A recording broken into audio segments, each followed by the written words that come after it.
Howdy folks, this is Mr. Kim again. We're going to go use a graphing calculator, this time the Casio fx9750Giii. We're going to show you how to calculate a maximum value using the maximum feature. For Casio, all you Casio folks, wow, this is so much easier than a TI, okay?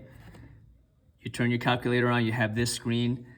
Weird thing is, how do I get to the graphing menu? You have to hit menu, so very menu driven. And we need to go to 5. Graph. You can either use your keys like this or punch the number 5. That'll get you your, it'll get you to your screen where you have to enter in your equation. So it's negative x squared. So y equals negative x squared plus 5x plus 14. Okay, hit execute. And now it doesn't graph it until you go to F6, which is not for GT, but it's for draw. See where F6 is draw? So you're gonna hit F6 and it's gonna draw your graph. Okay, not super useful. So I can't see everything. So what do I need to do? I need to adjust my window, right?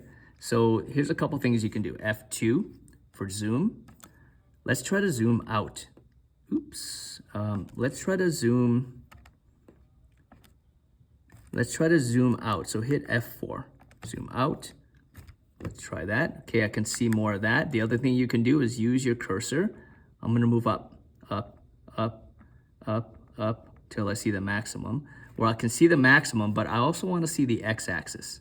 So I need to adjust my viewing window. So go Shift, F3, viewing window, Shift, F3. Okay, let's increase that Y maximum. See the Y maximum? We need more room on the Y axis. So let's go to 35. And actually, let's match exactly what's in our workbook here. So the X minimum is -5. The X maximum is 10. The scale is 5.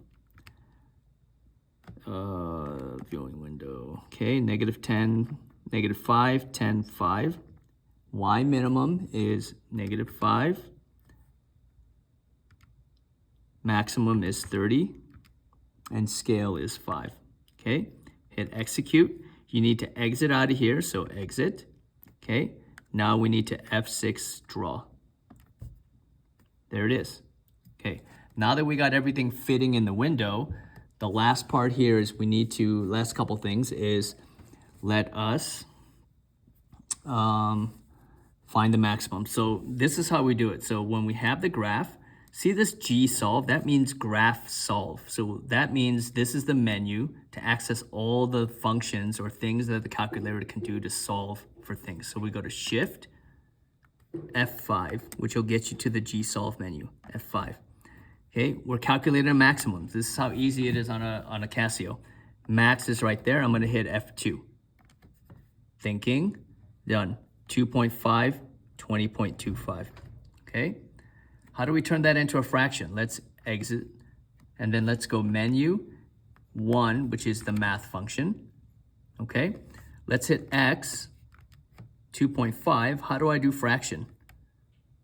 It's that easy on a Casio, SD. But just to know, when I put this in test mode, it's gonna disable that. So it's just a push button. What about the Y value? Go alpha, and then hit Y, which is right there. 20.25, fraction, decimal, fraction, decimal. Okay. Let's see, is there anything else? Oh yeah, trace function. So let's go back to the graph, so exit. Let's go menu, 5. Okay, there's the graph. Let's draw it again, draw it. Okay, there it is. I know that 2.5, 20.25 is the maximum. How do I verify that on my graph? The X value, when I trace, so go Shift. We want the stuff in yellow here, Shift, F1, trace. It's gonna ask for an X value. Well, it's already there, right? So let's type in 2.5, enter X value. If it returns 20.25, we know we're correct. Okay, 20.2, or let me reset this. So let's go 1. X equals 1, well, there it is. Let's do 2.5. I want to start from fresh, okay? 2.5 we should get 20.25. 20.25, okay? So we know that we have the correct maximum. So for the minimum, when you encounter problems for the minimum, just use the same steps, except select minimum for your calculation.